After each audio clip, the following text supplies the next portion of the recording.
देखो बच्चों, आज हम बात करेंगे वृत्तखंड, सेगमेंट ऑफ सर्कल। इसके पहले हमने बात करी थी त्रिज्यखंड का क्षेत्रफल। तो क्या होता है वृत्तखंड? देखो, ये वृत्त है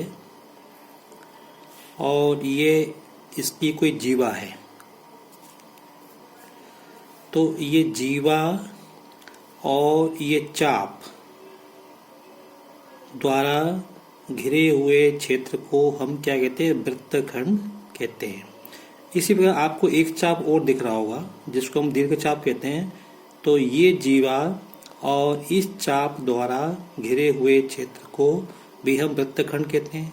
जैसा कि आप देख रहे हो, ये वृत्तखंड छोटा है तो इसको नाम दिया हमने लघु वृत्तखंड, और ये वृत्तखंड बड़ा है तो इसको हम कहेंगे दीर्घ वृत्तखंड।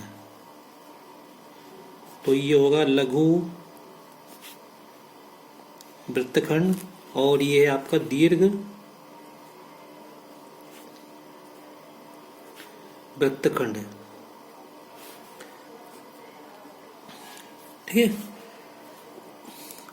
ये दूसरे चित्र में आप देख रहे हो, ये जीवा है और ये चाप द्वारा घिरा हुआ जो क्षेत्र है ये आपका क्या है? लघु वृत्तखंड है, और ये आपका दीर्घ वृत्तखंड है। इसी प्रकार इस चित्र में आप देख रहे हो, ये जीवा है जो कि केंद्र से होकर जा रही है। तो ये जीवा, और जिसको अपन व्यास भी है ये, क्योंकि केंद्र से होकर जा रहा है। तो ये जीवा और इस चाप द्वारा जो कि अर्धवृत्त है घिरे हुए क्षेत्र को, ये भी आपका वृत्तखंड है और ये भी वृत्तखंड। जैसा कि आप चित्र में देख रहे हो, ये दोनों वृत्तखंड एक जैसे हैं क्योंकि ये क्या है? अर्धवृत्त है, सेमी सर्कल है। तो इसलिए यहाँ पे ये दोनों वृत्तखंड एक समान होंगे, इसमें लघु और दीर्घ कुछ भी नहीं है। तो आज हमको ये जो वृत्तखंड है इसका क्षेत्रफल कैसे निकालते हैं उस पर हम चर्चा करेंगे। तो देखो, सबसे पहले जैसे कि आपको मालूम है कि ये जो जीवा है इसके हमने इसके सिरों को हमने केंद्र से मिला दिया। तो एक तो ये त्रिभुज बन रहा है, और दूसरा ये आप देख रहे हो त्रिज्यखंड। ये तुमने पहले पढ़ा है त्रिज्यखंड। तो अगर हमको त्रिज्यखंड का क्षेत्रफल मालूम हो और त्रिभुज का क्षेत्रफल मालूम हो, तो हम इस त्रिज्यखंड के क्षेत्रफल में से त्रिभुज का क्षेत्रफल घटा देंगे तो हमें वृत्तखंड का क्षेत्रफल मिल जाएगा। मान लो थोड़ी देर के लिए त्रिभुज OACB का क्षेत्रफल 100 वर्ग मीटर है या 100 वर्ग सेंटीमीटर है।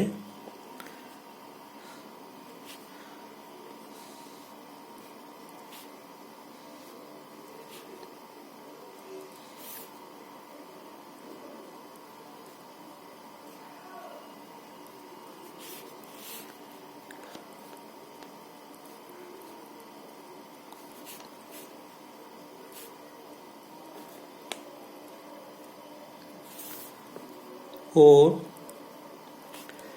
त्रिभुज OAB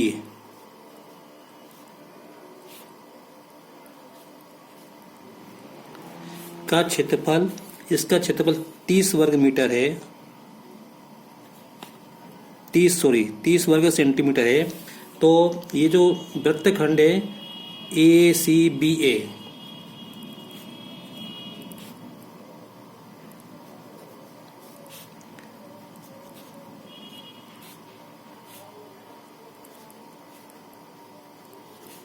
ये हो जाएगा 100 माइनस 30 बराबर 70 वर्ग सेंटीमीटर।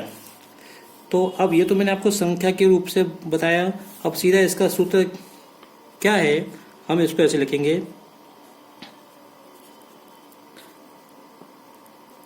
वृत्तखंड का क्षेत्रफल बराबर त्रिज्यखंड का क्षेत्रफल माइनस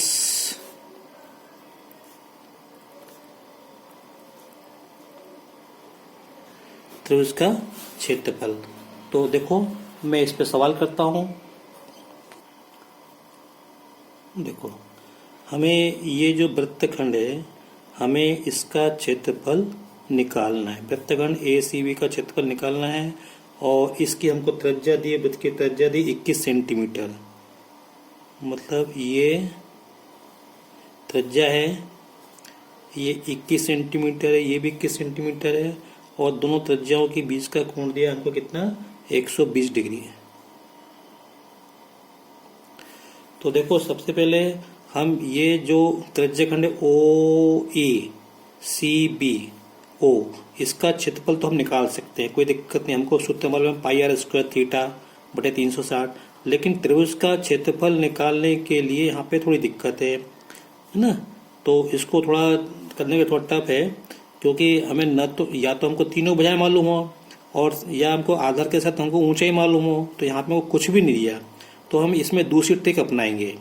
तो ये केंद्र से ये कोण 120 का है, तो अब इस केंद्र से जीवा पर लंब डालेंगे, ठीक है। तो इसको मान लो M मान लो, ये बिंदु M मान लो, तो ये कोण 120 का है, तो ये कोण 60 डिग्री का हो जाएगा, ये कोण 60 डिग्री का हो जाएगा। तो इस त्रिभुज में जब ये कोण 60 डिग्री का है और ये लंब है, तो ये कोण 90 का होगा, ये 90 का, ये 60 का, तो ये कोण कितने का हो जाएगा, 30 डिग्री का हो जाएगा। अब देखो त्रिभुज OMA में ये कर्ण है, ये कर्ण है, तो हम त्रिभुज का क्षेत्रफल तब निकाल पाएंगे जब हमको ये आधार और ऊंचाई मालूम हो। तो इसके लिए हम त्रिकोणमिति का उपयोग करेंगे। तो देखो कैसे, तो यहाँ पे हमको मालूम है साइन थीटा बराबर क्या होता है, लंब बटे कर्ण। तो यहाँ पे साइन 30 डिग्री बराबर इस कोण के लिए ये लंब होगा और ये कर्ण होगा और ये ऊंचाई होगी ना, ये आधार कहलाएगा। तो यहाँ पे त्रिभुज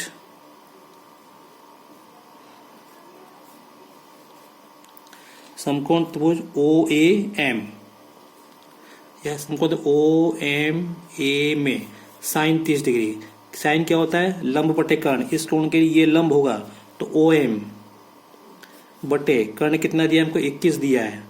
अब साइन 30 का मान कितना होता है, 1/2 बराबर OM बटे 21, इसका गुणा इसमें कर दो, तो यह आएगा OM बराबर 21/2। तो OM क्या है, ये ऊंचाई है।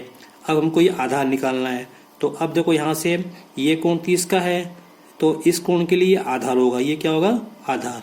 तो यहाँ से आप लोग cos 30 बराबर क्या होता है, आधार बटे कर्ण। तो इस कोण के लिए आधार है, तो AM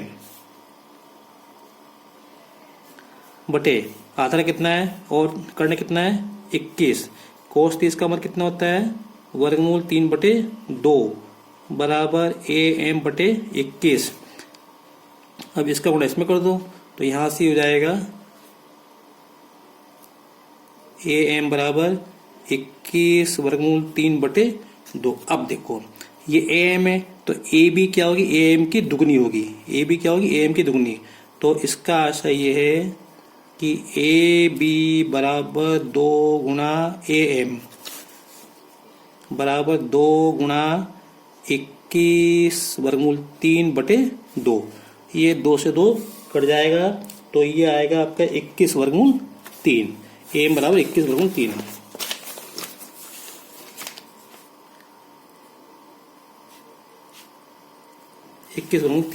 तो अब हम इस त्रिभुज OAB का क्षेत्रफल निकाल सकते हैं, जिसका आधार की लंबाई कितनी, 21 वर्गमूल 3, और ऊंचाई कितनी है, ये 21 बटे ऊंचाई कितनी इसकी, 21 वर्गमूल 3/2। सॉरी, ये ऊंचाई OM 21/2 है, ठीक है। तो देखो अपन करते हैं आगे।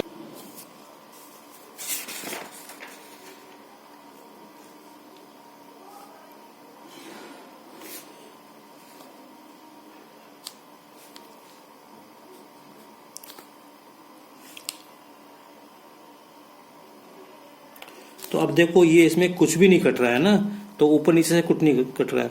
तो 21 का 21 में अपन गुणा करेंगे तो 441 वर्गमूल 3/2 दूनी 4। ये हो गया त्रिभुज ओ ए बी का क्षेत्रफल। इसको अभी इतना ही छोड़ दो, त्रिभुज ओ ए बी का क्षेत्रफल, इसको अभी इतना ही छोड़ देते हैं। अब उसके बाद हम निकालते हैं यहाँ पे, अब हम त्रिज्यखंड का क्षेत्रफल निकालते हैं। तो त्रिज्यखंड का क्षेत्रफल क्या होता है, पाई आर स्क्वायर बटे 360। यहाँ पे जो है त्रिज्यखंड क्या है, ये है त्रिज्यखंड ओ ए सी बी। तो यहाँ पे लिख दो, पाई का मान लिखो 22/7 गुणा आर का मान कितने दिया था अपने को, ये 21 दी थी, सॉरी हाँ, आर का मान 21 दिया था। तो 21 गुणा 21 और थीटा कितना दिया अपने को, 120 डिग्री बटे 360। अब देखो क्या किससे कट रहा है, देखो ये 0 से 0 कट गया और 12 एकम 12, 12 3 36, और देखो 7 से 21 कट जाएंगे 3 बार, और ये 3 से 3 कट गया। अब क्या बचा यहाँ पे, 22 गुणा 21, तो ये हो जाएगा आपका 21 दूनी 42 की 2 असरे 4, 21 दूनी 42 और 4 46 वर्ग सेंटीमीटर। तो अब हम वृत्तखंड का क्षेत्रफल निकाल सकते हैं।